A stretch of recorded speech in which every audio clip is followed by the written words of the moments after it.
Hey, what's going on, everybody? This is Etho, and welcome back to another episode of the Let's Play series. That's right, we're finally back here after like a 3-month break, I think it's been. Oh boy, longest break I've ever taken on YouTube. And I'm finally starting to get some free time again. It feels good. I'm finally able to play some video games again. I've really missed them. I don't know if you know this, but I'm actually a bit of a gaming addict. I love video games very much. Don't just do it for work. It's like, I think they're the greatest form of entertainment, honestly. So it really kills me when I can't play them. But yeah, finally got time to play some games again. I want to get back into making videos.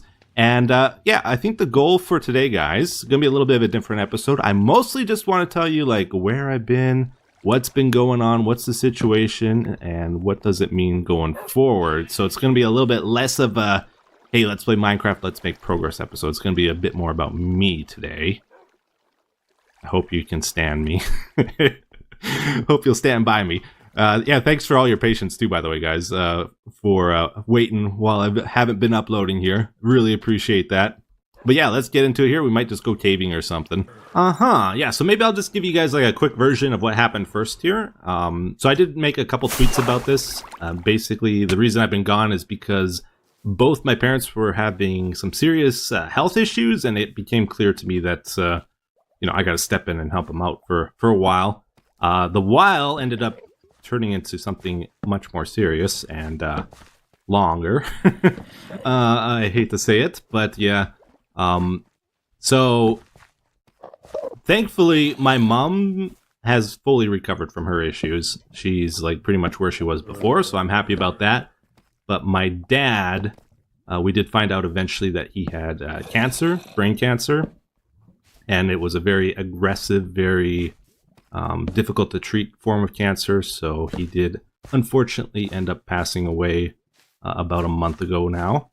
And I've just been trying to do what I can to help my mom out during that time, to try relieve whatever stress I can for her and help her deal with like all the other annoying stuff she has to deal with, in addition to like losing her mate, right?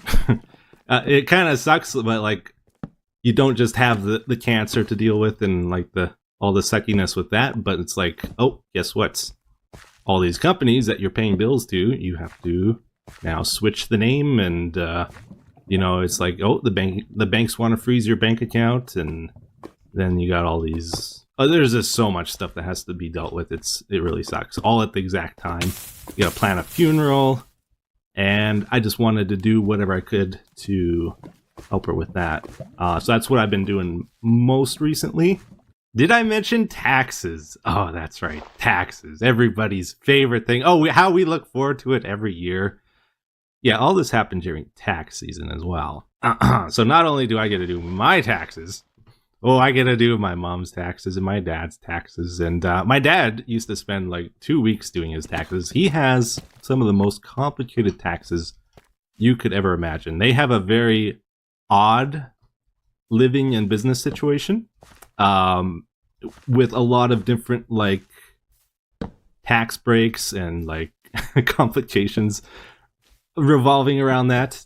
And yeah, unfortunately, he also had brain cancer. So very early on in his sickness, fortunately, a lot of information went with him.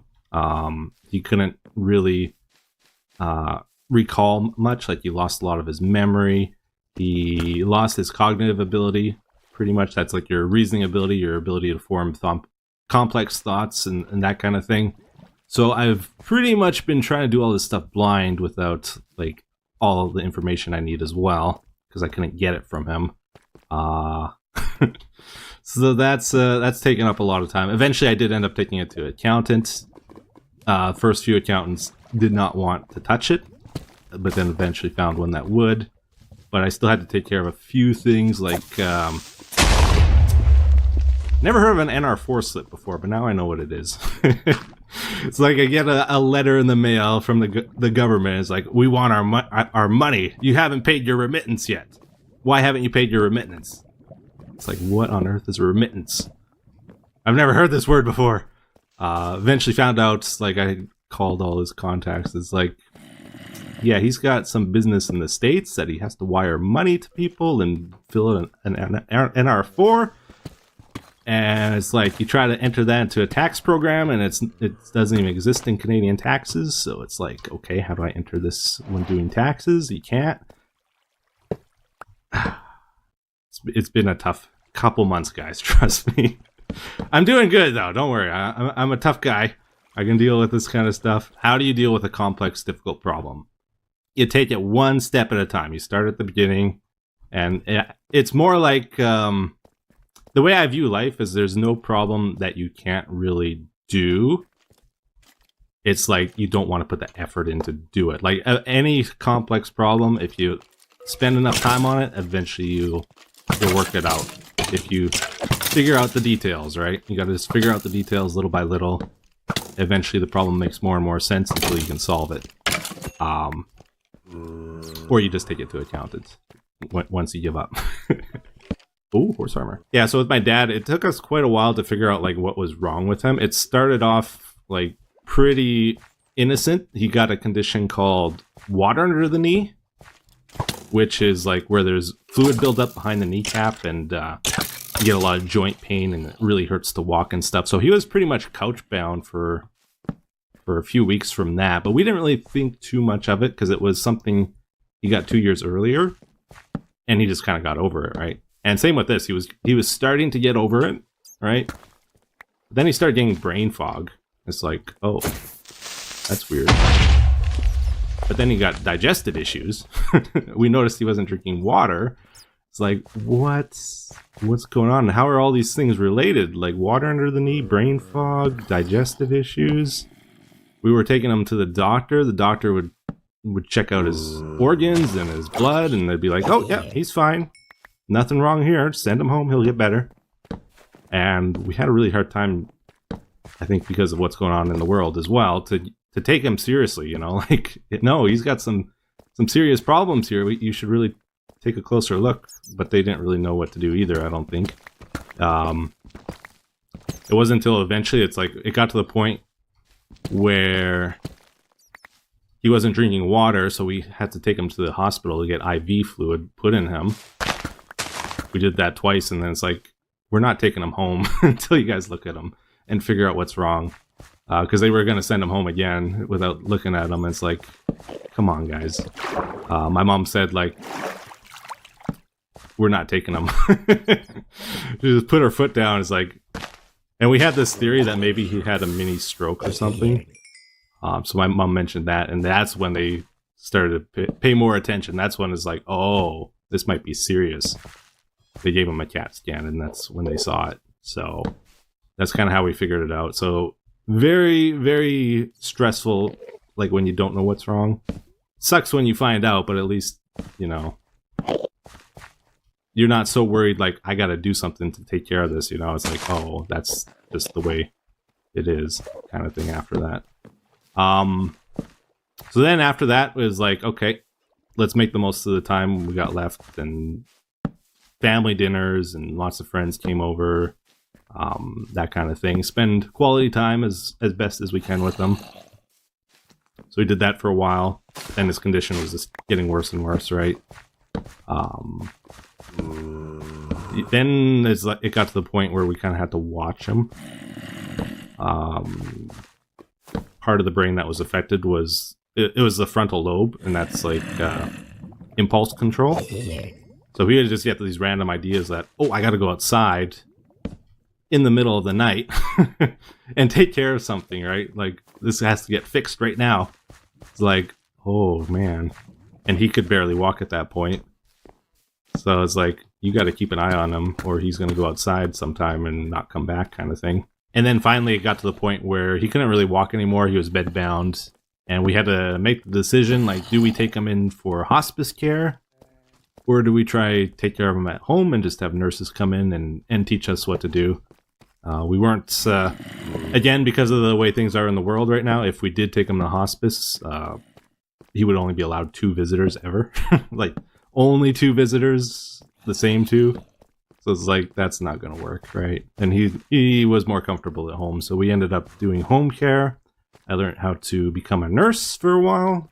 how to administer IV and medicine and, all that kind of stuff. So I helped my mom out with that as best as I could. Yeah, so I've had a pretty busy last few months here, guys. Honestly, the last 3 months have kind of felt like a year to me. So much stuff has happened. It's been pretty crazy. I've learned how to do a lot of new things during this time as well, which has been at least one good thing that's come out of all this, out of the Psyche situation.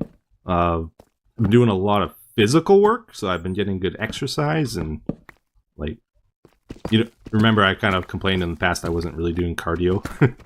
Not anymore. I got my cardio in, guys. Oh boy. So, like, for example, one thing that happened early on, like when he had the water under the knee issue when I was first starting out, he was like, he could walk around for maybe 30 minutes a day, and he would use that time to go check out his business property and just do a walk around, make sure everything's okay there. And I guess because of his condition, like, he was doing the walk around, he was spotting problems, but he didn't realize they were problems. And one thing that happened is a couple of his buildings caved in because it was the middle of winter, Canadian winter, as you know, lots of snow, and the weight on the building just caved him in. And normally he would just push that snow himself. I don't know if he was just, like, not feeling well and thought he could leave it for another day or what. Like, it's something I've helped him with in the past too. Like, I've cleared it for him before. He could have just asked me. I think he just didn't realize it was a problem, and so they caved in a couple buildings. So I had to take care of that. I had to, like, rebuild walls to re-secure the buildings. I spent 2 days pushing snow off of all his other buildings, make sure nothing else caved in. And it was like minus 30-degree weather, and it was just like the worst time you could ever imagine. Just freezing my butt off, pushing so much snow, like using all my might possible to do it. So I've been getting a good workout with things. Also, the other thing is, one of his businesses, he kind of put off his customers. Like, we told him, like, just leave it for a while because you're not feeling well, and you'll do it when you get better, kind of thing. And he never got better, right? So, he kind of got backed up with his business, and it kind of hit a breaking point where it's like, all of a sudden, the customers wouldn't wait anymore. It's like, okay, they're coming in, someone's got to deal with them, and he can't. So I took over the business for him. And that's kind of taken 2 or 3 hours out of my day every day for the last 3 months here. Basically, my goal with that is to run out of stock. Like, he had a bunch of stock on hand of things to sell. And once that's all gone, the business is getting shut down. And then that's a huge weight lifted off of my plate, because I'm still managing that, and it's still taking a bunch of time, and it's very physical work. Like, one of the big jobs is loading people's trucks for them, and it's like you gotta move thousands of pounds of stuff every day. Like, you can use machinery to get the pellets up to the trucks, but then you gotta just lift the product off the pellets to the trucks manually, and it's like a massive workout. And because there was so much business all at once, no break, no rest, I actually ended up getting injured a little bit with my wrists. I always thought, the thing that was going to get me, carpal tunnel, was playing video games, right? Nope. I just overdid it, like moving things, and it got to the point where my wrists just started burning like crazy. And I could hardly use a mouse after that, even. Like, I tried. It's like, uh-oh, is this carpal tunnel? Did I get carpal tunnel? Because there's, like, no breaks, no rest in between the days. My tendons in that heel. It's like the customers would not wait. I told them to wait, and it's like, nope, can't wait. We gotta come. So I was like, okay. But then I got to the point where I told them, it's like, okay, you can come, but you gotta load it yourself.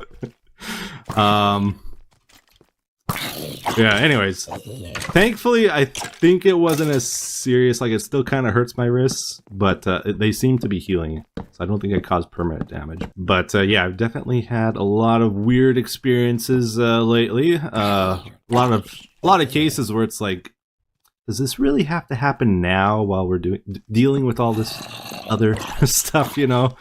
Why now? Why can't it just wait, you know? For example, the day of the diagnosis, like, just the worst day ever, right? There's a limit of 2 people that could go to the hospital, so it's just my mom and dad that went, and they got stuck at emergency for hours and hours and hours without food, and my dad was barely conscious because he needed attention, and there's this giant long wait. You get the diagnosis, and of course it's horrible. But then finally they can go home, right? And just, like, relax for a bit. And what do you know? It's during a cold snap that this is all going down, and while they were at the hospital for so long in emergency, their car froze. The battery on their car. So then it's like, oh, we finally get to go home? Nope, you're still stuck.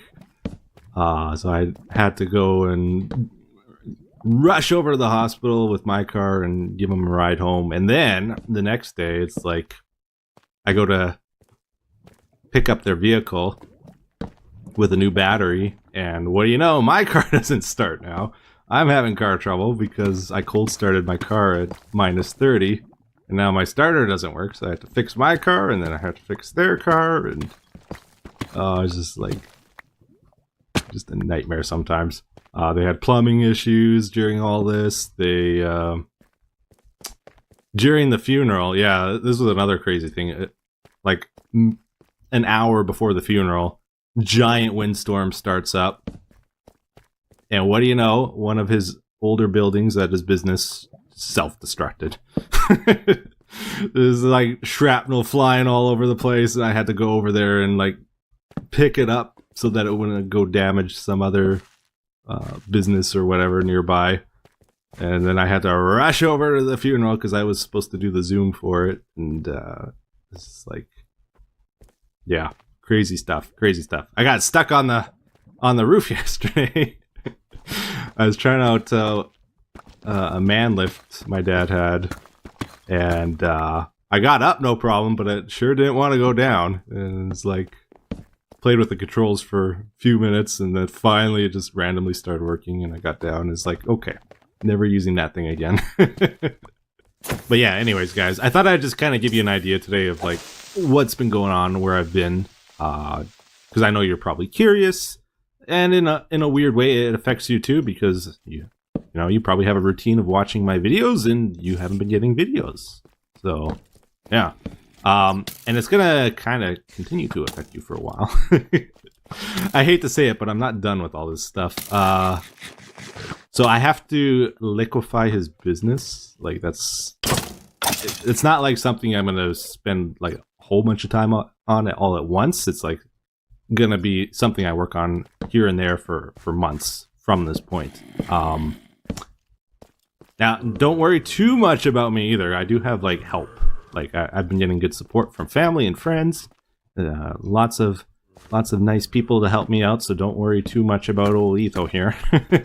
And speaking of that, my brother is coming to visit very soon, so that's probably going to have a bit of an effect on my free time.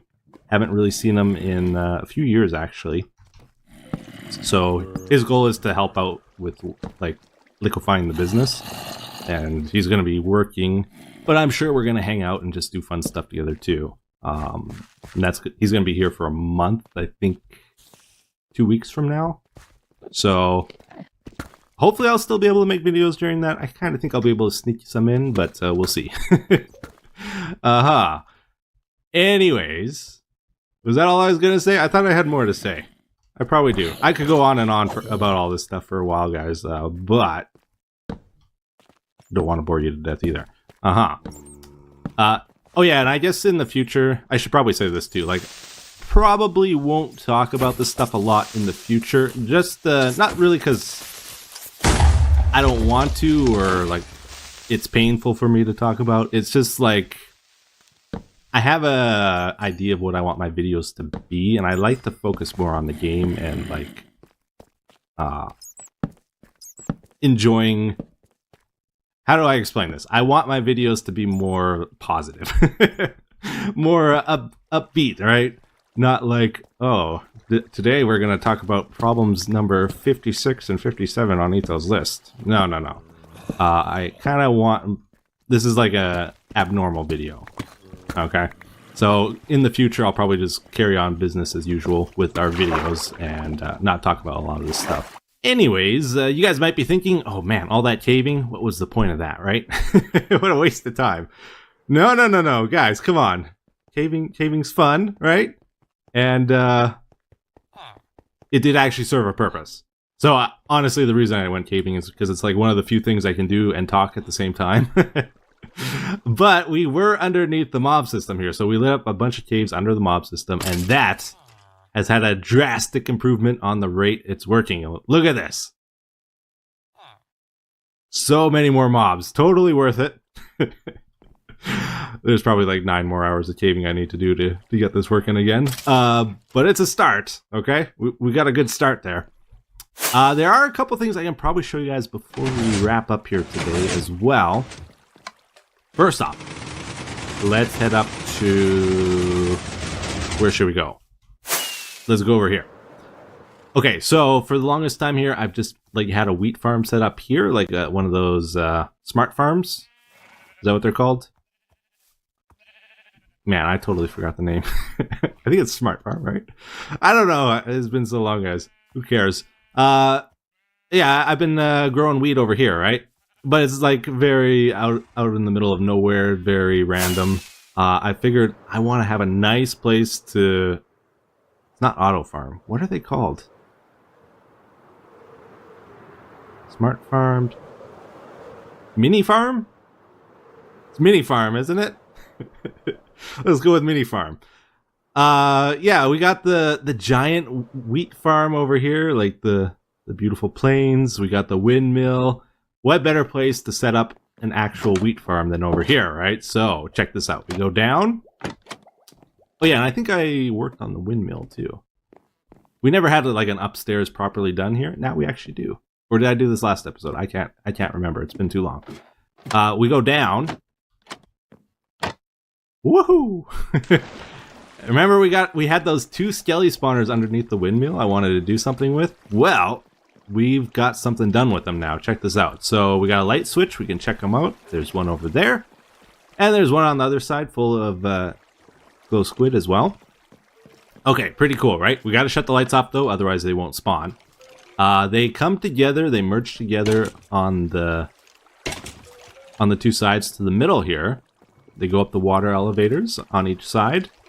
And then they fall down. They get down to a 1-hit kill if they don't have armor on.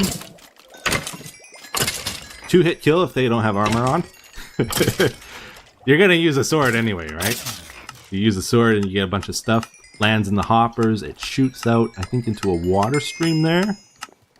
And then it goes up to some item sorters. Bones end up in this one. We got the arrows in this one. Bows in that one. And then any extra stuff I think gets voided somehow. I forgot how though. Again, it's been too long. So then on this side, this is where the wheat farm is, right over here. Check this out. I think we got some seeds in here. Yeah. I guess I gotta grab some, don't I? Grab the wheats, flip the farm on, sneak in here. We just hold right click. Here, let's get that on our bar. And it's pretty cool, you know, we got a nice safe place here. I don't have to worry about creepers sneaking up on me anymore, which is good. And the wheat seeds automatically get refilled if we're standing close to this thing. But then, if our inventory fills up, underneath the dirt block there is a hopper minecart. And it takes items over to here into an auto sorting system. Wheat goes in there, carrots, potatoes, beets, anything that doesn't get sorted goes to a composter and turns into bone meal. And then we can take the bone meal we get from the Skelly farm and from this, throw it in here, and it automatically refills the dispensers with bone meal. So it's a pretty cool little system. I like it down here. It's very cozy. The Skelly farm actually works pretty fast because it's a double. And getting quite a bit of bones from this thing, so that's cool. And, oh yeah, and this all works at 2 times hopper speed. I made sure to get it working fast. Otherwise, it gets to the point where there's so much wheat and seeds that build up here that they just start despawning. Anyways, I think maybe we'll call that the wrap-up point for today. I do have another project that's been in the works. I've been working on a honey farm, but maybe we'll wait till the next one to check that out. So for today, let's get to the comment of the day. It says, hey, Etho, are you going to do Hermitcraft this season? Excellent question. Yeah, the plan is to do the Let's Play. We're going to try to get back into the modded series, assuming all the technical problems are fixed. And then Hermitcraft as well. So those are the 3 series I want to keep going. And hopefully start that up soon. Again, I'm going to have a bit of issues with time still. We'll see what we can do. I don't want to force myself. Like, you know, I don't need more stress right now. I want to make sure I enjoy it when I do it. Not like force myself to do it, even if I don't want to. So yeah. I'll see what happens here. Hopefully we can get back into things going forward. But I do want to say thank you guys for your patience again. I appreciate that. And also for all the well wishes that I've gotten over the last few months here. Means a lot to me. And just thanks for watching. Hope you enjoyed the episode, even if it was a bit of a weird one. And until the next one, take care. Bye-bye.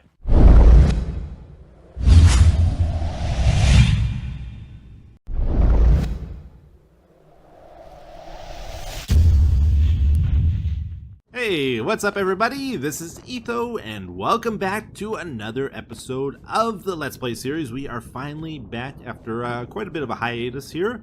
Hopefully we'll get back into the swing of things now, and today I think is going to be a fun one actually. We get to go check out the 1.19 updates, all the new features. This is the first time, I think ever, that I haven't had a chance to check out the snapshots and stuff. Like, usually when the update comes out, I know everything about it in full detail, pretty much. I've been playing around with it for months. I've seen tons of videos. Not this one, though. This one's like, it's still very new and fresh to me. So today we want to investigate it a bit further. But first, we got to find this stuff. So we dug a tunnel out to here. This is a rough tunnel right now. I'll probably polish it up more later. But if I'm not mistaken, this should lead to a mangrove swamp. Okay, it doesn't look quite like I expected. Let's go check this out. We are still on Amplified, because Amplified terrain is the best terrain. But I think it has a big impact on the mangrove, actually. Because all the screenshots and stuff I've seen of mangroves, it's usually pretty flat. And all you see is the mud, right? But here we're getting stone and mud. Let's explore a little bit more, check out, get a fuller picture of what this is like. This is actually a pretty big mangrove by the looks of it. I love like the river that cuts through it. I think that's so cool. Like, if you built down here. Yep, so check it out. We got the brand new mangrove trees in the game. And I gotta say, I'm really impressed with what Mojang did with these. I think they're a great addition. It's very important whenever they add new things to this game, new trees, new crops. They don't just keep adding the exact same thing over and over, that they actually add variation to it, not just with looks, but also how you interact with them, so that they affect gameplay too. Are these new vines or the same vines? I can't tell. They're the same vines. Okay, those are the ones we had already. But yeah, they added these roots, which I think are cool because they're a transparent block. Transparent blocks are great for decorating. They add a lot of depth to your build, and they allow some color of your build to seep through the cracks, you know, so they blend in well. And then the logs, so check this out. It's like a deep red almost, which I really like. So that's actually like the perfect contrast for this green color, as well as the moss color. Actually, let me show you what I mean here, because as many of you know, red and green are contrasting colors. But when you're picking colors like for a block palette, not only do you want colors that work well with each other, they need to be like a similar brightness and texture to each other. So like red and green, contrasting colors. Concrete and moss, they don't quite look too good with each other though, right? That's because this is a little bit brighter than the moss is, and it's also a flat texture, while this is more of a rougher one. So if you want like a better contrasting block for the moss, this wood works a lot better. Now, the other really cool thing about these mangrove trees is they have given us a great transition block between dark oak and oak logs. These are two of the most commonly used building materials, I would say, like for framing your houses and stuff. But I gotta say, I've never liked them together. I never like to combine them because I find it's just too jarring, right? It goes from light to dark too quickly. But now we have the in-between, so we can go from oak to the new mangrove log to dark oak. So it's kind of like from light to mid to dark. And it also blends well with the jungle wood, so you can go from oak to the mid to the jungle. The thing I did notice though is look at the lines. They go horizontally, while these ones go vertically. So if you do combine them together, you might need to flip it so it goes sideways. And then the lines will match up vertically with each other. Now, I especially like how they did the saplings for this tree. Like, this is what I mean by variation in gameplay. The first 6 trees in the game, like the oak, the birch, and that, all exactly the same. You break the leaf and the sapling drops out of it. This one, it actually grows on the bottom of the tree. And then you break it and you get the propagule. And then you can bone meal the bottom of leaves from this tree. Like you can take a leaf block with you, take it home or whatever. And then if you bone meal underneath that, you can sprout a new one. It's a great decorative block for the tree. But yeah, it's just a new decorative block we can use anywhere because you can plant it on dirt and stuff. And you can even plant it underwater, which is super cool. And grow the tree underwater. And if I'm not mistaken, I think I saw a thing about how you can plant any tree underwater now as well. Like before, water was on the blacklist of blocks that would stop a tree from growing. Oh, is that let water through? Okay, let's flip those up then. Now, how am I going to bone meal it? I can't. Oh, maybe I'm mistaken. Did I imagine that? Oh, it did grow. And if you look at the tree, you'll notice that the leaves aren't actually air blocks. They're waterlogged because they made the change where leaves can be waterlogged now, as well as these roots. So that's really cool. And yeah, it doesn't leak out the bottom either. So it's totally self-contained. Like normally if you have a 2x2 of slabs that are waterlogged, it creates an infinite spring, right? But here it doesn't, because each block is its own self-contained waterlogged thing. Huh. I want to do a burn test. Let's see what happens if we light it on fire. You cannot light it on fire. Really? Okay. Like if you right click it, it doesn't let you. Let's light up nearby then. Just see what burns. Yeah, I'm not seeing the fire spread to it at all. Like it doesn't form on the sides of the block. Oh, wait a second. You see that? It did burn, I think.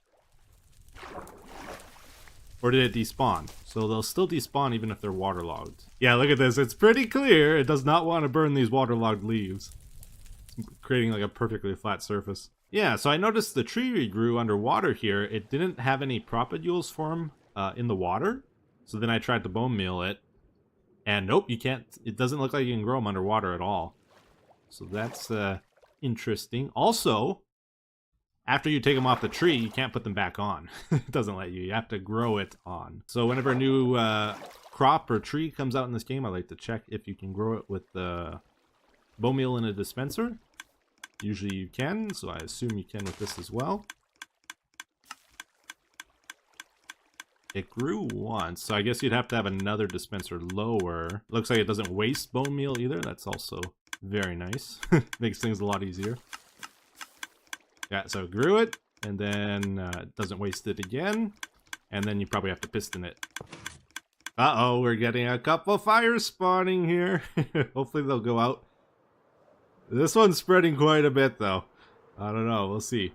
You know what I just realized, though? I was thinking about it, and if you ever have to clear out the ocean now, like an ocean monument, the way to do it is probably don't use sponges or sand like we normally do. Use spruce trees, the 2x2 spruce trees. Grow those underwater. Each one will get rid of a couple hundred blocks of water, right? Put a bunch of them together, and then once you're done clearing out all the water, just light them on fire, and they'll get rid of all the logs, and you got a big hole in your ocean then. Oh, this is so cool. I didn't even see this when we came out of the portal, but there's this really neat section here that's like caved in. And then the trees are spawning below water level, like down in the cave. And you got this underground forest thing happening. It's pretty cool, eh? Alright, my elytra wings were about to break there, so I decided to head home here for a little bit. One thing you might notice this episode, I thought I'd point it out, is we're going to be getting a lot of advancements. Believe it or not, I have traded with a villager before. My hard drive crashed recently, and yeah, some bad stuff happened, including with our Minecraft worlds. Not to worry though, I think our world here is actually fine. Like, I got a new hard drive, everything's copied over to the new hard drive. I've taken a look around the world, I haven't seen any chunk errors or like deleted stuff, and even if there is, I have a backup from like 2 or 3 episodes ago. If I do need to patch something in, I can fix it that way. Hopefully we don't discover anything today though. I haven't seen anything yet, but our player file got corrupted and deleted. And that's why we're getting advancements again, as well as our statistics got corrupted and deleted. These were all zeros, so I loaded one of our backups and copied the statistics file from like 2 or 3 episodes over. But it doesn't really matter because when we started the world, statistics didn't even exist, so they're not accurate anyway. And they got corrupted once in the past too. Okay, so we're in the redstone room here. I've been playing around with some propagule farm ideas. So the idea behind this one is to set up a chain of the leaves. And you flip this up to harvest, and then down to replant. And then the idea behind this one is not to bone meal the propagules, just let them grow naturally, you know? They actually grow incredibly fast, I'm surprised. And then you just got a chain of observers going this way over the sticky pistons. One goes up, one goes sideways into the dispenser with the bone meal in. And then I whipped up this one here. This one's a bit more complicated, but I do actually kind of like it. We might actually build this in our world somewhere. The idea behind this one is it's got 2 dispensers with bone meal in for bone meal in the propagules, make them grow fast. They need 4 bone meal each, which is a little tricky to do actually. And then there's 1 more dispenser for sprouting the propagule. The idea is whenever they are sprouted or whenever they receive bone meal, they activate this observer, which tells it to bone meal it again. It sends a signal to the dispensers. But then there is also a countdown timer here so that it detects whenever the propagule is fully grown, it'll stop bone mealing it. And then it lets out a harvest over here too. Harvest signal. And then the propagules is dropped down underneath. You can drop them in a hopper or collect them with a water stream. And then finally the third farm, which is probably the best one actually. Like, it's the fastest. But it's got a couple problems. I wanted to challenge myself to grow the propagules as fast as possible. They take 4 bone meal though, so that means you need to surround the propagule on 4 sides with dispensers. And then you need the top to be the leaf block, and then you need to harvest it somewhere with a piston. And that means all 6 sides are totally taken up. You got no room for a hopper or a water stream in there, right? So it kind of just shoots them out. We got our clock over here. Let's get it going. But yeah, this one's really quick. Aha. Propagule farm number 2, I choose you. To be honest though, I wasn't totally happy with number 2 here though, so I made some more adjustments. It's a bit more compact now, simpler, and faster. All good things. Much better, right? I think so. Okay, so that's what we're gonna build. Okay, I tell you what, we're gonna put the propagule farm inside of Sandy City here. Like, we got all these little houses all over the place that they need interiors, but they also need a purpose. They need function. We added a cocoa bean farm a while ago, and like some of the stores are starting to get functions to them. Like, we want to have a reason to come here once Sandy City's done, so that we don't just build something. We live in our world, right? We actually do stuff here, and have a reason to come back. Yeah, we want the bone meal from this chest going to the 3 dispensers, so I think I see how we can do it. We're gonna add a hopper there, one there, one there. Then we'll have like a bit of a reserve over top both of these. And somehow I gotta get out of here. There we go. And then from the double chest, we'll split it. So one side goes to that, and the other side goes to that. Cool. All right. Well, check it out. We got the farm installed. You just pull the lever down to turn it on. And right now, bone meal is going down to the dispensers from this chest. And then propagules end up in the right one, and it's a decent right? It's not super fast, but it's good enough, I think. Honestly, you'll probably get enough of these from just harvesting the trees that you'll never need to use this farm. But I wanted to build it anyway. And then the water comes up over here and goes into the hopper. Aha! Alright, so the next thing we're going to check out here, I'm actually really curious about. The boat chest has come out. It's, you know, it's kind of a cool survival thing. You get an extra place to store your stuff. Definitely needed with our inventory management issues. But I think it has some implications with redstone that I wanted to check out. First, though, let's see how Mojang did this. Can we just right-click the chest with the boat? No, you just go in that. Okay. So you actually have to craft it. So... I thought I placed it in the boat. Oh, I got excited for a second. See, I think they really should change that so that, like, if you right-click a minecart with a chest, it becomes a storage minecart, right? Or if you click the boat with a chest, make it a boat with a chest, right? Instead of having to go to the crafting window. I hate GUIs in games. I want to play the game. I don't want to be doing stuff in a GUI if I don't need to. That's just my personal opinion, though. But yeah, if we check out our inventory, we now have our inventory plus the boat chest, which is pretty cool. And then I think if you load it up with stuff, it will just kind of spill out, right? When you break it. I don't think it saves the contents. That would be a little bit overpowered. Yeah. And just to clarify, I do think you should still be able to craft the boat chests. Like, if you're making a bunch of them at once, it'd be annoying if you'd have to place them in the world and manually create them every time. But I think they should have both methods. And then you just choose whichever one you want, right? Okay, we're doing a little test here. This is the boat drop test. Did you know boats can still break in the game?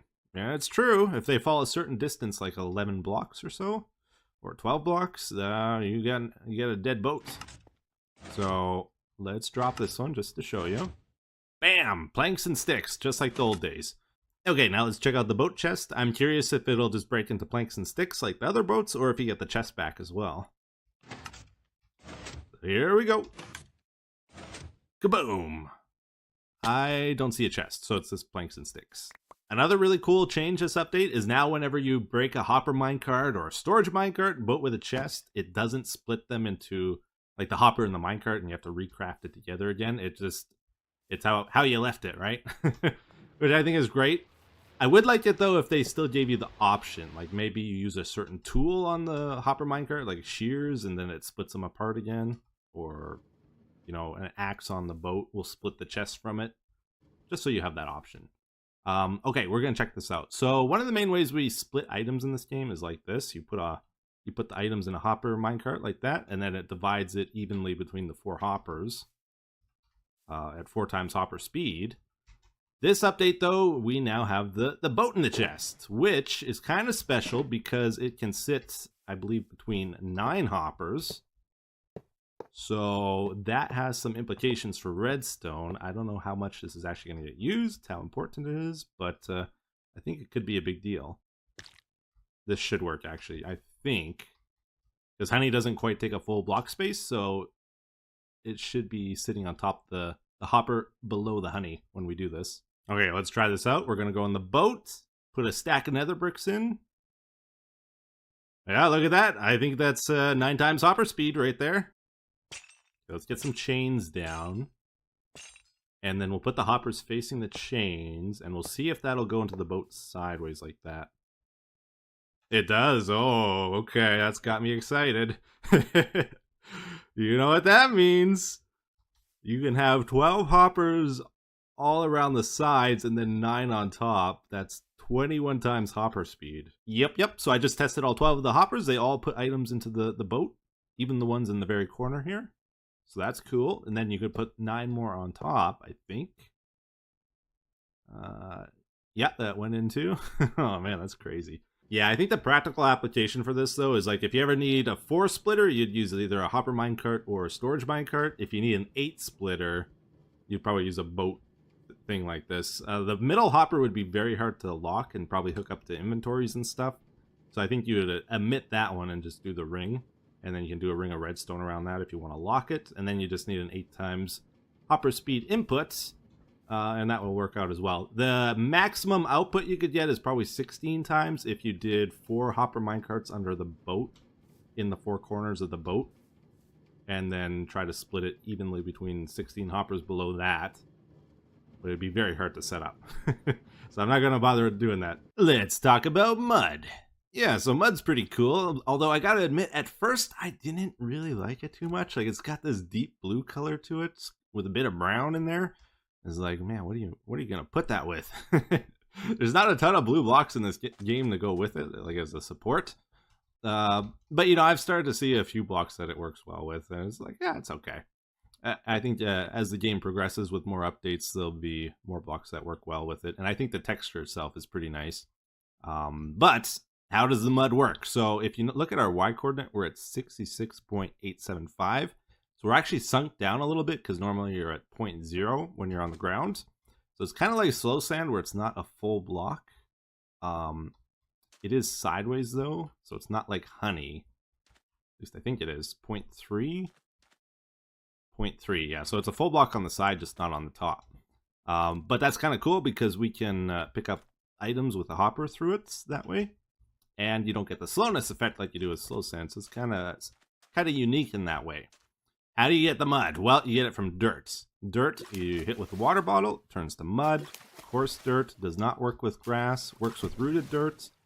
Doesn't work with podzol, mycelium, path blocks, or farmland. So that makes mud an infinite resource because you can create it from dirt. In dirt, you can farm from moss using azalea trees. You get the rooted dirt, but you can also just craft dirt with gravel you get from piglin bartering.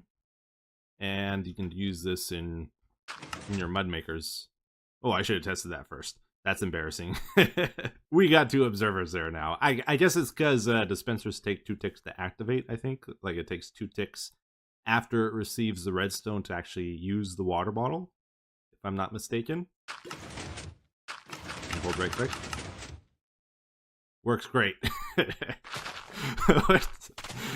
I'm double activating it now. I'm good at this game. Okay, let's try the hold right click now. Alright, I think I got it. I put a 2-tick repeater down here with the redstone. I have to make sure I don't lock the hopper here, like if I ever make a farm with this, because you need to filter out the empty glass bottles, otherwise they stay in here and shoot out the second time. And mud's going to be pretty important in Minecraft, actually, because you use it to craft 2 other things. Clay, and you can use it to craft the new packed mud, which is a very nice block. I'm a huge fan of it. Do we got some? Yeah, so you take wheat and you combine it with the mud. That gives you packed mud. Look at this stuff. Love this texture. Love the color. I'm going to be using this block a lot, I think. It is really nice. And then you can 2x2 it for the bricks, and then the bricks can be made into slabs, stairs, and a bunch of other things, I think. Do we have a grindstone nearby, actually, to try it? I do in my ender chest. The worst thing about every update is I have to reorganize my beautiful ender chest here, because I got everything kind of figured out. And then they add new blocks, and it's like, well, I got no space for that. Unless I add new shulker boxes. Oh, walls, okay. Alright, everybody, I just had a bit of a weird idea here. Kind of like a fun little build we could do. We're going to try to put like a mud-making, clay-making workshop in this area just outside the windmill, because I got to fill this up with something, right? And we got the wheat nearby. You need that for the mud bricks. I thought this would be kind of a cool thing. Did I just walk over a bed? Did I imagine that? Do we still have invisible beds around here? Where is it? There it is. Just a 4x4, I think, is what we'll do. We'll dig down, dig this out, replace that with the mud. We're going to hang some dripstone on the bottom of that, and then when we place the mud in this area, do we have any on us? Just to check it. I think the mud looks okay with brick, if I'm not mistaken. Just want to double check, though. Not great, but I think it's one of the blocks that works okay with it. Yeah, so this mud can get turned into clay if you have a block under it, and then you have to hang dripstone from whatever block you use underneath it. And then you see how it kind of drips here? It sucks the moisture out of the mud above, and eventually it turns into clay. Awesome. Okay, so we just added a little bit of decoration around this thing, and you can see the mud is getting turned to clay little by little here. It's got this cool, like, dripping sound it makes. Very peaceful, right? I like it. Now I want to try and make it look like we're actually collecting the water that drips out of this into a channel. We're gonna make this come out, and it's gonna go into a workshop that creates mud. And it turns out I wasn't recording, so ta-da! All right, it's pretty much done here. It definitely needs a little bit more detail work, but don't really have time today to do more on this. We still got to check out the ancient city and stuff. But yeah, this is actually like mostly just for aesthetics, but it's also functional, which is kind of cool. We put down our mud here. It'll turn to clay. We got clay piles nearby, mud piles, mud brick piles, all kinds of stuff, right? So the idea is the water is supposed to flow out of the mud into the mud workshop. So the way this works is kind of cool, actually. We got the mud that forms over here. There's a dispenser with water bottles in. There's a filter underneath that to take out the empty water bottles. Those empty water bottles get automatically refilled, and then there's a water stream that brings them back up into this dispenser, and it should hopefully never run out of water that way. And then it also detects when we place the block there. Very simply. And then, guess what? I don't know. What am I going to say next? I have no idea. I should think. What did I want to show you? Oh, yeah. I remember. So, look at this. We got our Efficiency 4 Pooper Scooper with Haste 2. It turns out this is actually too fast, I discovered. So, let me show you what I mean. So if we get this, we gotta switch them. Tool in our main bar, dirt in our offhand, and then when we do the right click, left click thing, it doesn't really work, right? It's just way too fast. So that's no good. So what I found out is a diamond shovel is actually like the perfect speed. It doesn't have efficiency on or anything. So it's a lot slower. And now look at this. The perfect speed. So we just stand here, right click, left click, with dirt on our bar, and should end up in here. Pretty cool. And then, like, we're trying to tell a little bit of a story with this, like how we actually make the materials, right? So we got some hay around here as well. Of course, we got to mix the hay, the wheat, with the mud on our table here, and then that makes the pat mud. And then if you've ever seen like a Adobe brick making, they usually have these molds that they put the mud in, and then they let it sit for a while to harden. So I thought that might be a cool little thing here. We got some empty molds over here as well. And yeah, that's about it. What haven't we done yet? We haven't checked out frogs and frog lights, allays, and the ancient city. Probably can't do all of them. I think we're going to go for our ancient city. So if we're lucky, there is a chance we won't have to go very far, because I don't know if I've been this way since, what was it, 1.18 that got the new terrain? So there might be ancient cities, like, pretty close to home, actually. Gonna maybe go caving around here.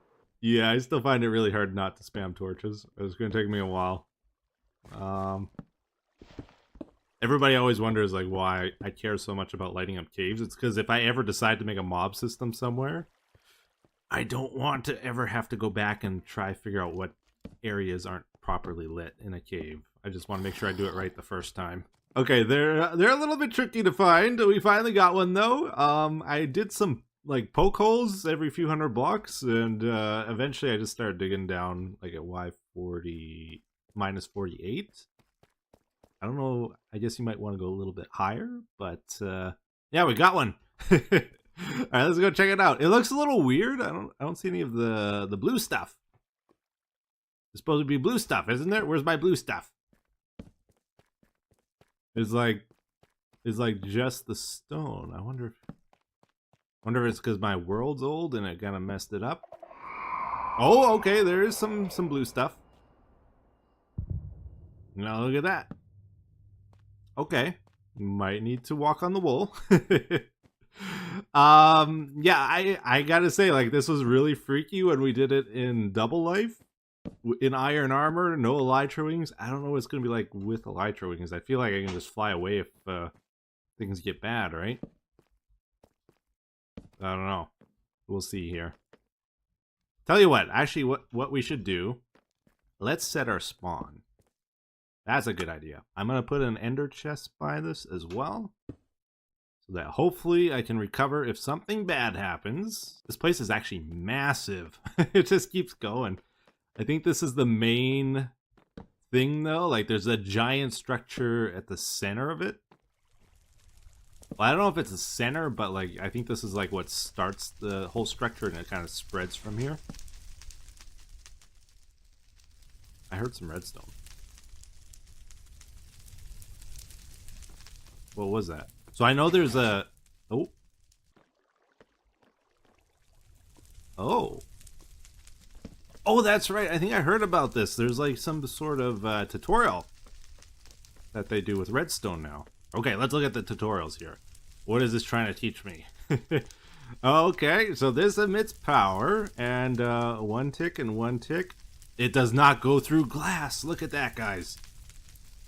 Very, very interesting. Okay, what other tutorials do we got here? I don't know if the tutorials are always the same or if they're different every time. Okay, here's a good one. We got a lectern. If we had a book, we could put it on there and see that light up, I'm sure. We got a target block. Uh-huh. Okay. They're very basic. Well, this one looks a little bit more advanced. Okay, let's look at this. So, man, we got like old school repeaters, an AND gate over here. What is this trying to do? Oh, another AND gate over here. One over... So we got a sensor. Oh, I think I get it now. Okay, so this is actually kind of clever. It's using a comparator on the sensor. So it only detects certain sounds, and if it's not the sound they're looking for, they cancel it, I'm pretty sure. I don't think this torch will light up if we break a block. Oh, maybe it did. Yeah, I don't know about this one, guys. I've done a lot of redstone in my life, and I'm not sure what this is trying to show me. A little bit beyond me, I think. No, I don't know. Is this just a monostable over here, or what's the point of this? Then it goes to an AND gate, and then the AND gate's like... It goes this way and then back on itself for some reason. And then this way, and then there's this like redstone missing here. Am I supposed to fill this in for some reason? I don't know. Wait, did it stay? Oh, it did stay. Oh, I might have figured it out, guys. Maybe?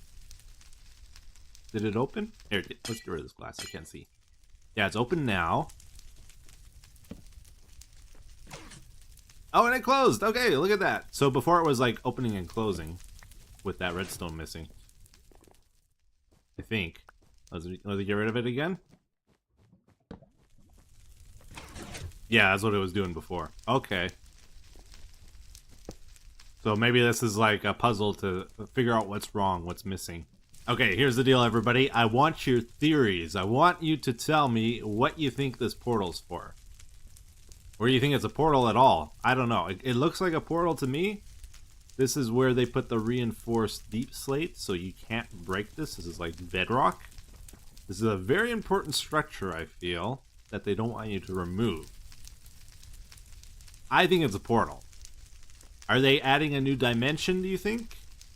Do you think it's like some kind of raid almost? Like mobs come flooding through here when you activate something?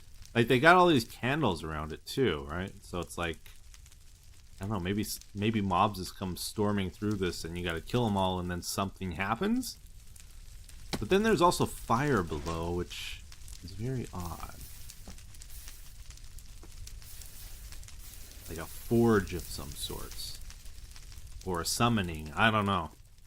I don't know. I'm curious though what you guys think. To be honest, I don't even know. Does this blue skulk stuff spread? Like, is it because I just generated the city that there's not a lot of it, or what's going on here? Because in Double Life there was tons of blue stuff everywhere. Okay. I'm gonna probably trigger the warden getting this, but it's worth it. Grab it and go. Grab it and go. We got a hoe. We got shards. Wait, that was number 3. Oh, I should have... Okay, that's number 4. Go, go, go, go. What else did I get? Okay. Wait, why didn't he spawn? Maybe I miscounted. Could be. That was 2 notch apples, by the way. That's actually pretty significant. Yeah, those are rare, normally. I don't know if I got extremely lucky there or what happened. We're gonna go check a couple more chests, though. Okay, we got one of these broken structures with the chest on top. There's no sensors around here, though. This one's pretty safe, I think. Oh, we got the catalyst. More skulk. Mending and unbreaking 3. Okay. Ender pearls are definitely helpful for these. Again, no sensor. Okay, yeah, there's a bit of stuff in this one. Oh, I got baited. I thought it was going to be it. It's just an infinity book. Darn it. Mending and unbreaking 3 leggings. Not bad. Actually, I do need torches. We'll take those too.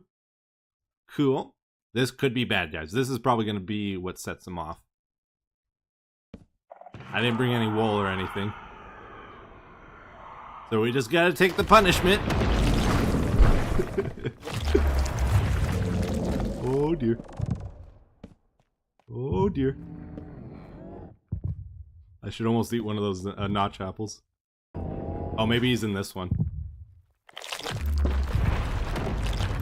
Oh. Oh, he went underground. Man. Okay. Yeah. I feel like they should have made it so he can, oh, I triggered him again. I feel like they should have made it so he can, break out. Oh, he spawned right away again. Really?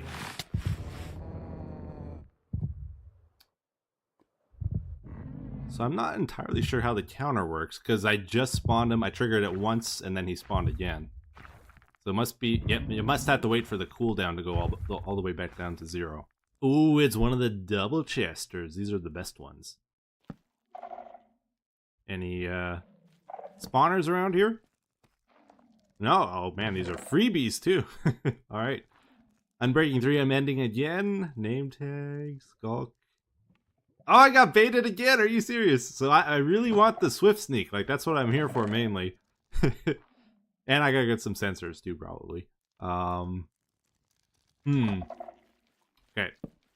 Let's actually check. I can still touch these, right? Hopefully. Yep. Are they a special tool, like an axe or something? Probably a hoe. Alright, here we go again. Unbreaking 3! Might be extremely rare. Uh-oh. Oh, that's a spawn. Oh, snappers. He's surprisingly easy to get away from. There he is. I see him, I see him. Hello! I don't want you to chase me, but I don't want to die.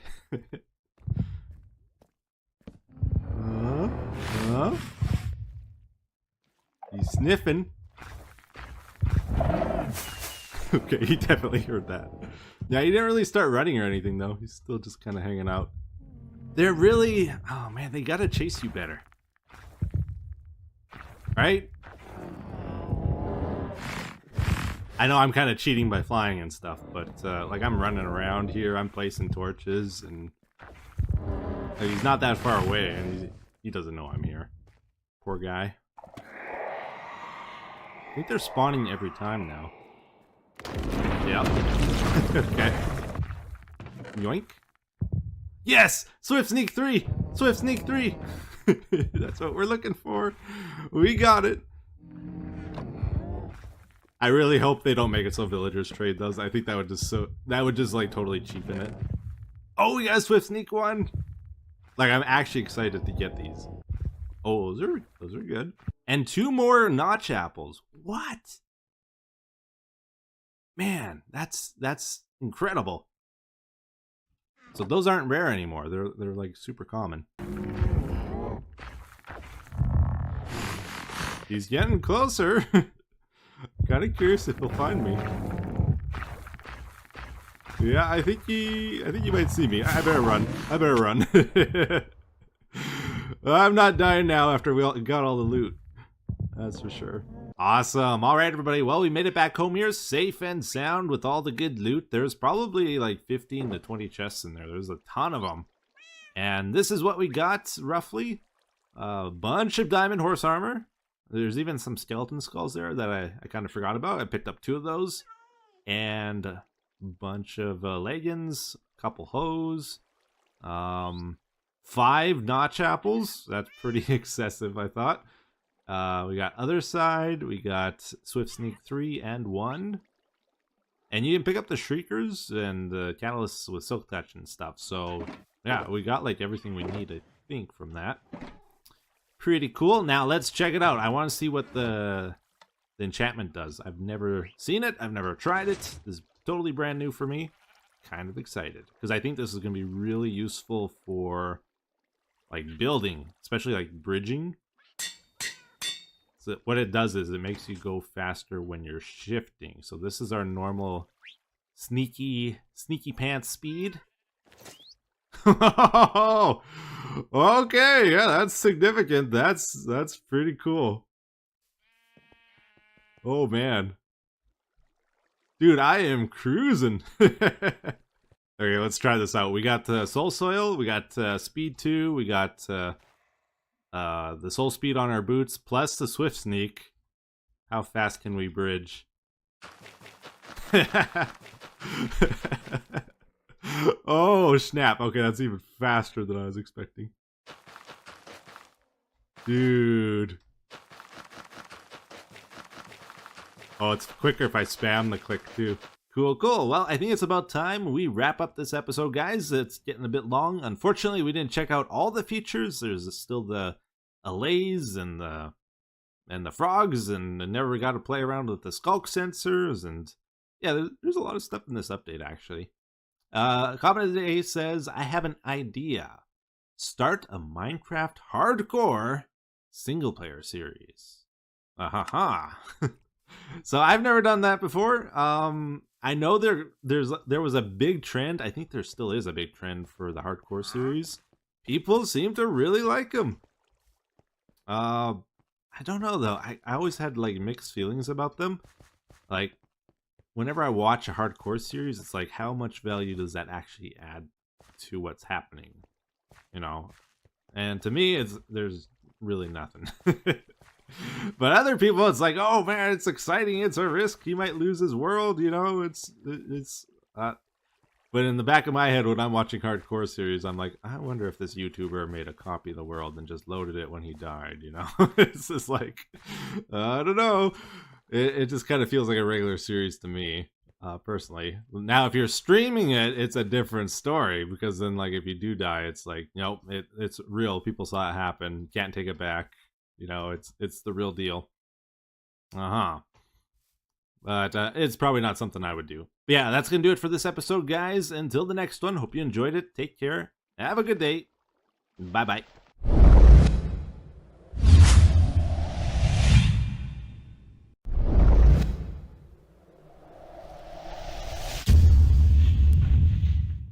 Hey, what's going on, everybody? This is Etho, and right now I am trying to decide if I want to build a tree farm, one of these mangrove tree farms, to start off the episode.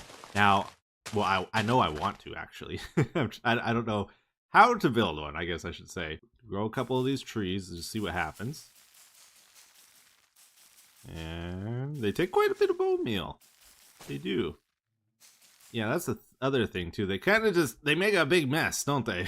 It's like, now I can't get over here too well, can I? And yeah, all these saplings got destroyed over here.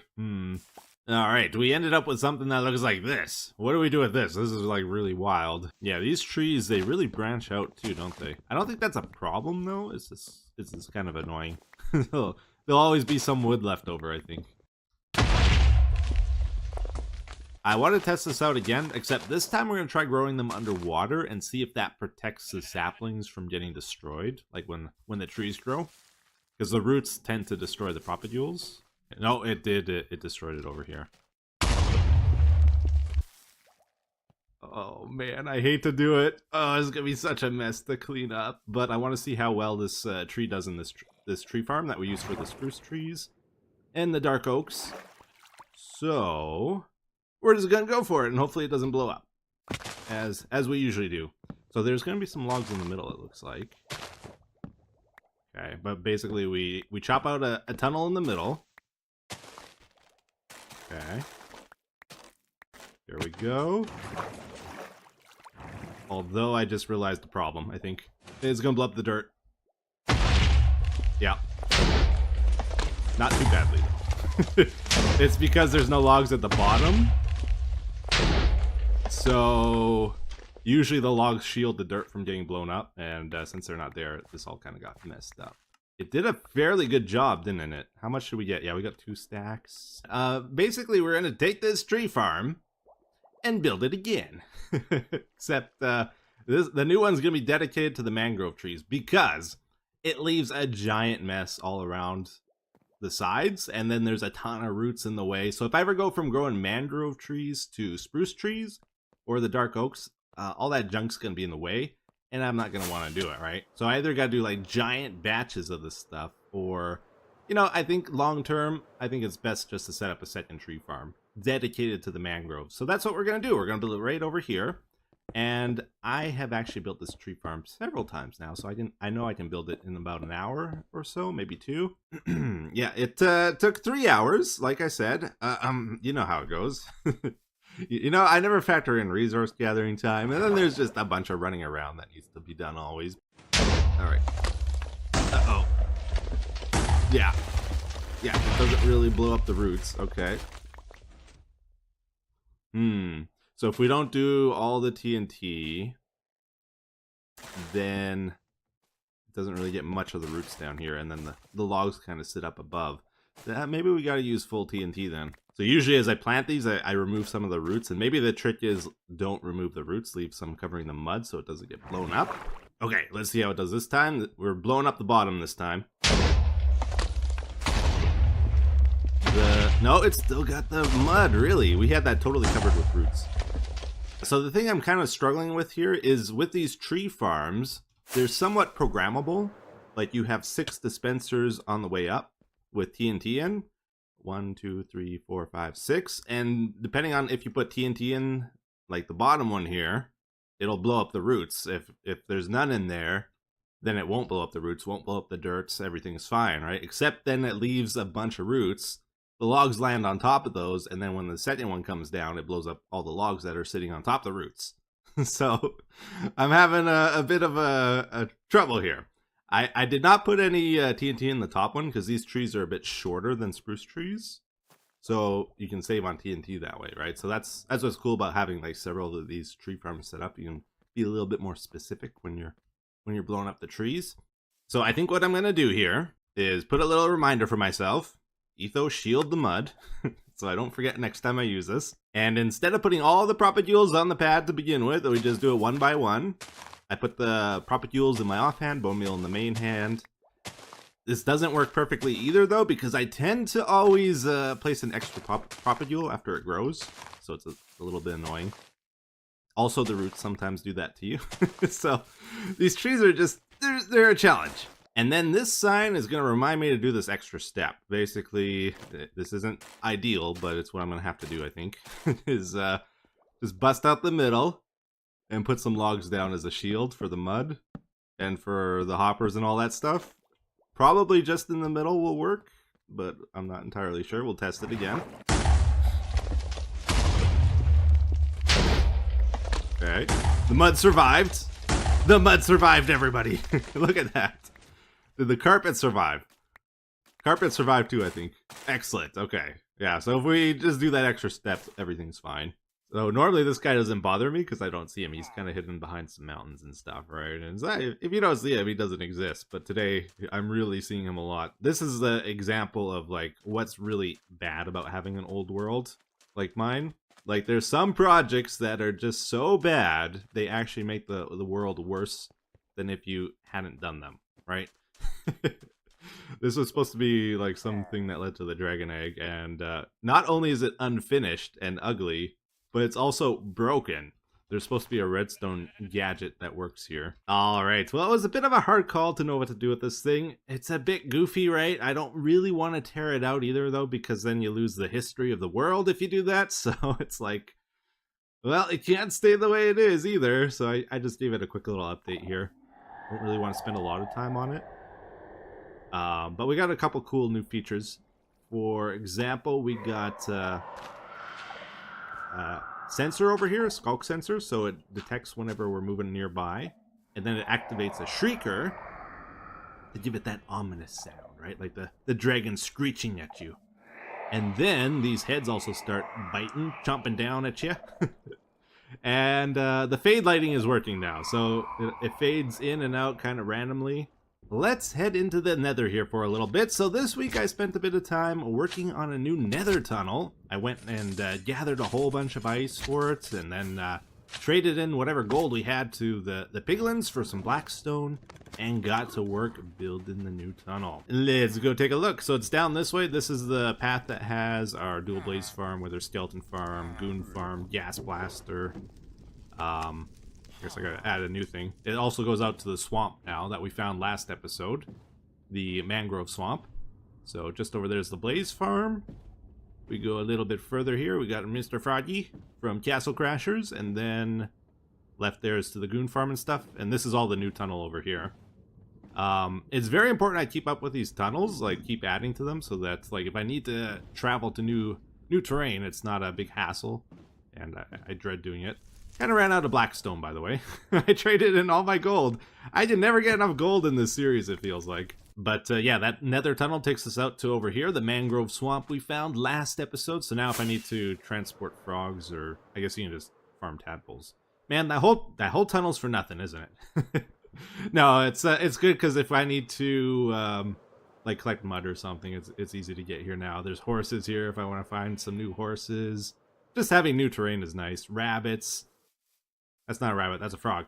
I knew that. I'm looking for frogs, but I keep finding all these cool caves, like underwater caves. I love the new terrain generation. It's just so cool. Like, look at this.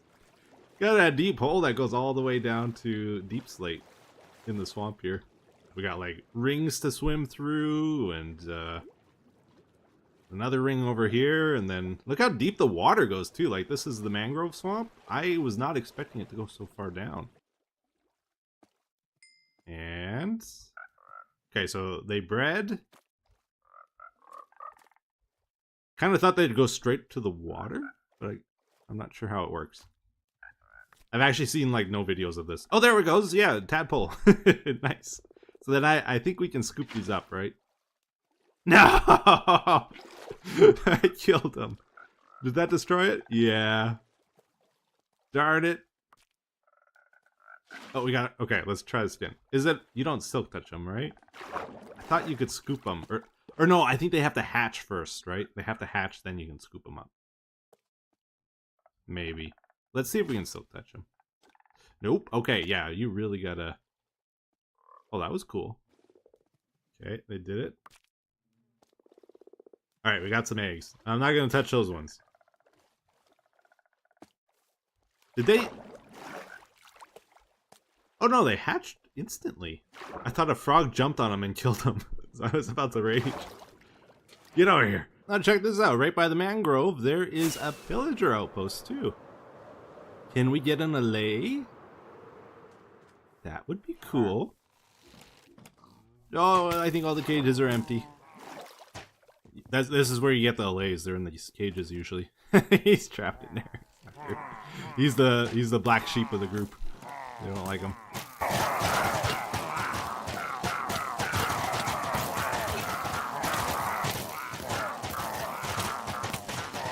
Oh yeah, by the way, I came across a really weird bug when I was building the tunnel here. I was like chiseling away the netherrack, and a baby piglin came and stole it from me. Somehow he picked up the netherrack and then went crazy.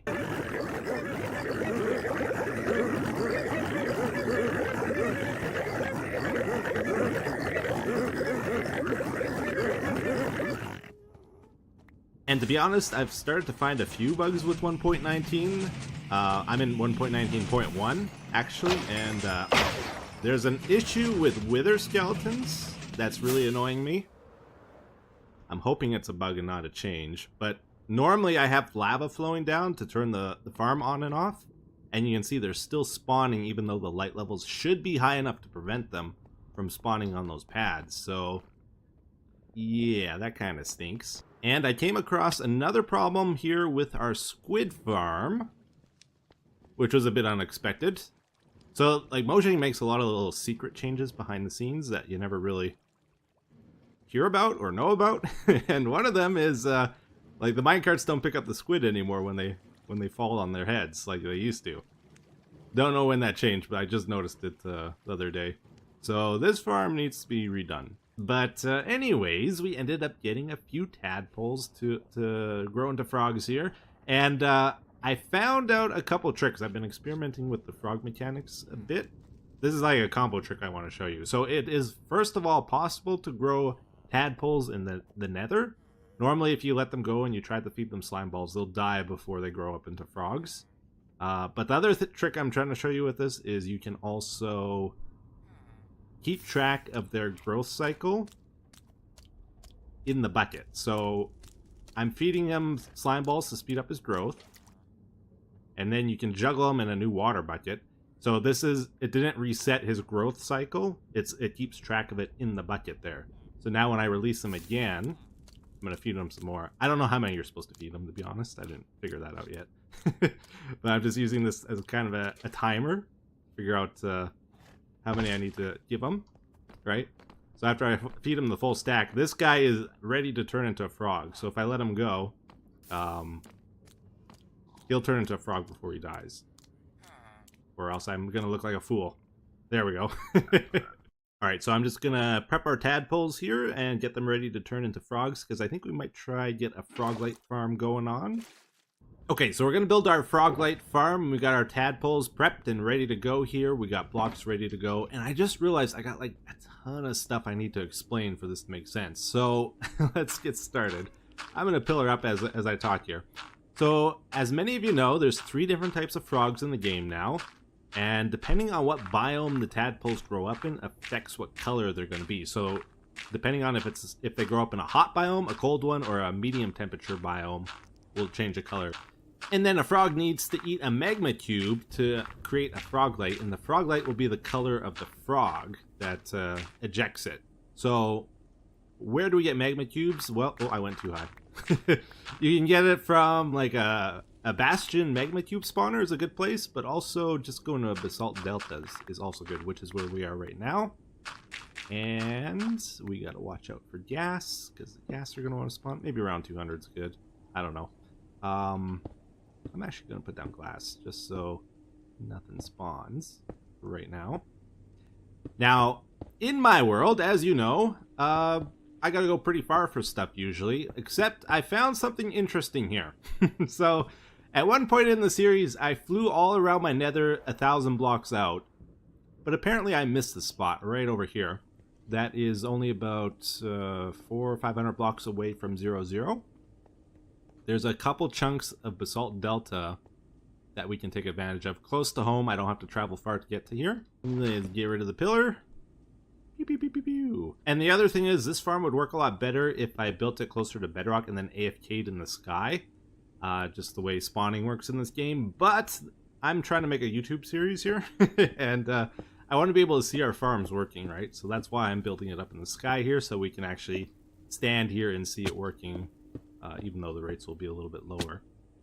With the frog lights, I'm guessing we'll get way more than we ever need anyway. Let's go see where this takes us. Oh dear. I don't have a shield. What are you trying to do to me? Yeah, look at this. This is perfect. So I found a spot with a little bit of snow. I guess there's more over there too. But yeah, there's a tiny little bit of snow over here. And then all around us is kind of like medium temperature biome. And then the nether is going to be our hot biome. So I want to get the portal like right over here. And hopefully it'll link up with that one on our platform. Then we grow the frogs here, push them through the portal onto our platform. Easy peasy. We're going to have like a little frog sanctuary over here too. I think we can get some powdered snow here, which is perfect. This really worked out. Yeah, we got linked up over here. Cool. Double check. And if it works, I think we're ready to start building. Yeah, okay, perfect. So this should be fairly simple. We're kind of just building this on the fly here, and hopefully it'll work. But I don't think we need a very big platform. I noticed, like, Basalt Deltas is here, and then when we flip to the next chunk, it goes to Nether Wastes. And I scanned kind of the edges of the border here, and there's a bit of biome blending going on, I think. So we're going to just, like, stay, like, 2 blocks away from the chunk borders, and just kind of go into 4 chunks. And white terracotta is kind of my go-to for like building stuff in the nether. I like it because it's gas-proof and it's sort of a brighter block, but also a bit red, so it will look good with like magma cubes and most things in the nether. Yeah, so we got to fill all this in with white terracotta, and I'm adding a border of nether brick around the outside here just so it looks a little bit different. And also there's going to be glass above this to sort of cage in the magma cubes because they like to jump off the edge here. They don't take fall damage, so if they land on the bedrock down there, they'll never die, and then the farm will stop working. Okay, so I kind of made a little bit of a mistake. I did not bring enough white terracotta with me to finish the platform, so I'm going to have to go leave and get more, and when I come back, everything's going to start spawning. So I'm trying to sort of gas-proof things a bit before I take off here and get the glass up. So gas need a 4-block high space to spawn. So we're only giving them 3 block space here. That's all the magma cubes need.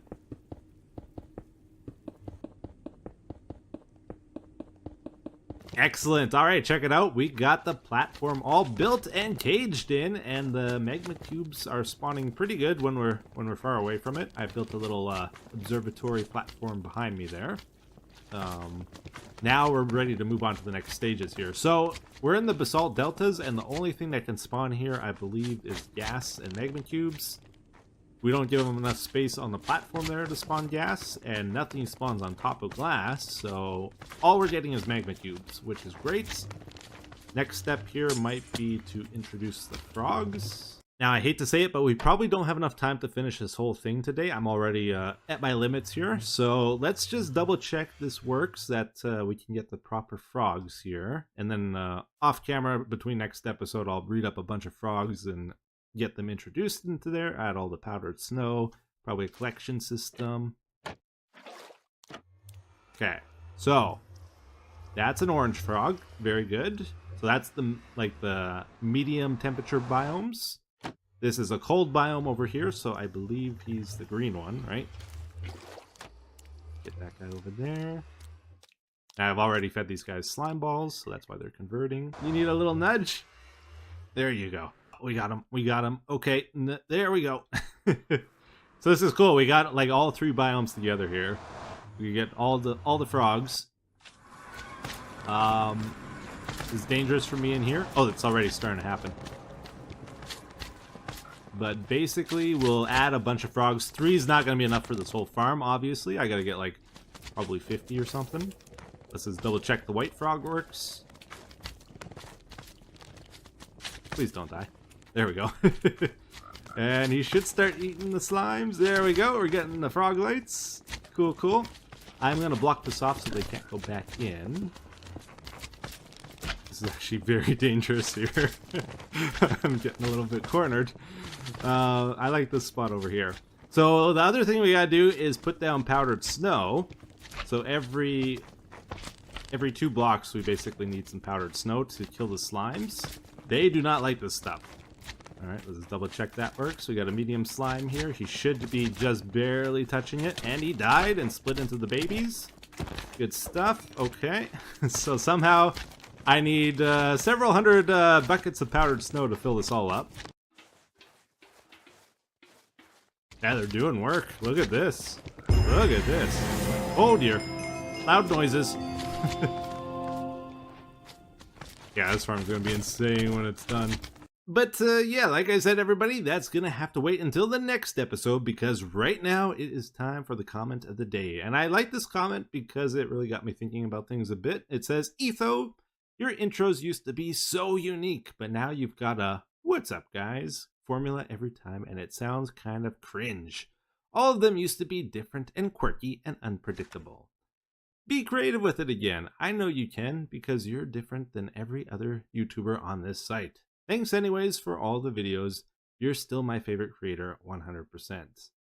So, this is an interesting one. So I thought about it for a bit and it's like, I'm kind of at the place now where if I have an idea for an intro that I think is good, I'll do it. Or if I think it'll be entertaining, sure. I try to avoid getting too quirky these days. I don't know. Like you think about like the general spaz stuff I used to do a long time ago. I did a lot of that stuff with like it in mind that a lot of kids were watching me. Like that's not like something I probably would do otherwise. And now I'm trying to be a little bit more true to myself, right? I find that stuff kind of cringe myself. So if I can come up with an intro that's not too cringy, I'll do it. I don't think the "what's up, guys" is cringy. I think that's a matter of taste. I have a feeling a lot of younger people like a little bit more action, and older people might like a "what's up, guys." Just a quick little greeting to start the episode. Otherwise, it's a bit jarring, a bit too in your face. I don't know. I kind of like a quick little hello when I watch a video, but that might be just me. I don't know. So I kind of do a little bit of both. Anyways, hopefully you guys enjoyed today's episode. What do you guys think? Let me know in the comments. Until the next one, take care. Have a good day. Bye bye.